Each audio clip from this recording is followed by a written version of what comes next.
Coca কোলা নিয়ে আলোচনা সমালোচনা বেড়েই চলেছে। বিতর্ককে কাউন্টার দিতে যে বিজ্ঞাপন নির্মাণ করা হয়েছে তা আরও বড় ডিজাস্টার। বিজ্ঞাপনটি বানিয়ে এবং এতে অভিনয় করে তোপের মুখে পড়েছেন লাবু কমিশনার ও বোরহান খ্যাত অভিনেতা শরাফ আহমেদ জীবন। প্রশ্নবিদ্ধ হয়েছে আরেক অভিনেতা শিমুল শর্মাও। বাংলাদেশে যখন বয়কট ও সমালোচনার ঘূর্ণিঝড় বয়ে চলেছে, তখন একটি বুদ্ধিদীপ্ত কাজ করেছেন সুইডেনের মালমোতে বসবাস করা ফিলিস্তিনি বংশোদ্ভূত সুইডিশ তিন ভাই হোসেইন, মোহাম্মদ এবং আহমদ হাসান। বিকল্প হিসেবে প্যালেস্টাইন কোলা নামে একটি পানীয় বাজারে নিয়ে এসেছেন তারা। নিজেদের মাতৃভূমির নামের পানীয়টি বাজারে এসে বাজিমাত করে 2 মাসেরও কম সময়ে বিক্রি হয়েছে অন্তত 40 লাখ প্যালেস্টাইন কোলা ক্যান। পৃথিবী জুড়ে অসংখ্য কোম্পানি এই পানীয়টি মজুত করার জন্য আগ্রহী হয়ে ওঠে। বাংলাদেশের মতো ইউরোপেও অসংখ্য রেস্তোরাঁ বর্তমানে মার্কিন ও ইসরায়েলি মালিকানাধীন পণ্য সামগ্রী এড়িয়ে চলছে। ফলে বেড়েই চলেছে প্যালেস্টাইন কোলার চাহিদা। বিপুল চাহিদার যোগান দিতে গিয়ে রীতিমতো হিমশিম খাচ্ছেন উদ্যোক্তারা। 6 মাস আগে পেপসি ও কোকা কোলার বিকল্প হিসেবে প্যালেস্টাইন কোলা বাজারে আনার পরিকল্পনা করেছিলেন ব্যবসায়ী 3 ভাই। সম উপযোগী ওই সিদ্ধান্তে পানীয়টি বাজারে আসার 2 মাসের মধ্যেই দারুণ লাভের মুখ দেখলেন তারা।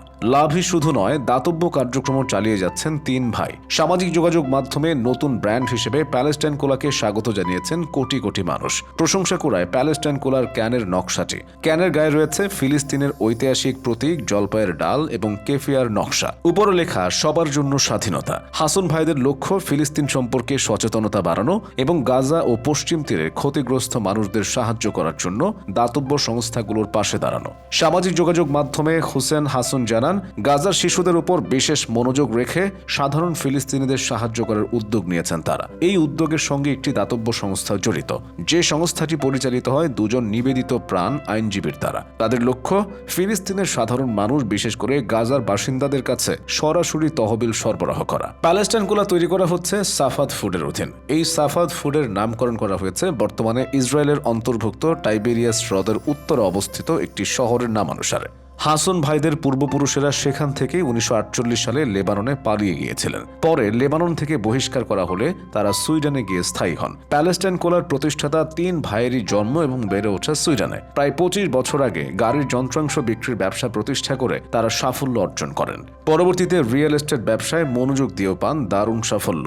সাফাদ ফুডের কমিউনিকেশন ডিরেক্টর মোহাম্মদ কিসওয়ানি জানান, পানীয় তৈরির উদ্যোগটি নিয়েছিলেন বড় ভাই হোসেন। বিভিন্ন রেস্তোরাঁ এবং দোকানে প্রধান ব্র্যান্ড পেপসি এবং কোকা কোলার বিকল্প না থাকার বিষয়টি খেয়াল করেন তিনি।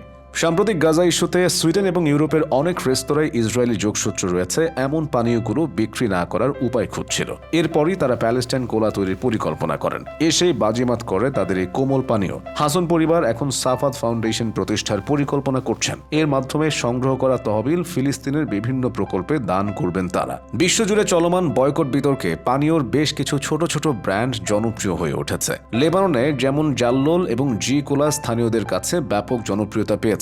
মিশরে স্পিরোস পাথিস নামে একটি পানীয়র বিক্রি 350% পর্যন্ত বেড়েছে। বাংলাদেশেও আকিস ফুড অ্যান্ড বেভারেজ কোম্পানি তাদের পানীয় মোজো কোলার বিক্রির একটি অংশ ফিলিস্তিনের তহবিলে দান করার প্রতিশ্রুতি দিয়েছে। মোজোর বিক্রিও বেড়েছে 140% পর্যন্ত।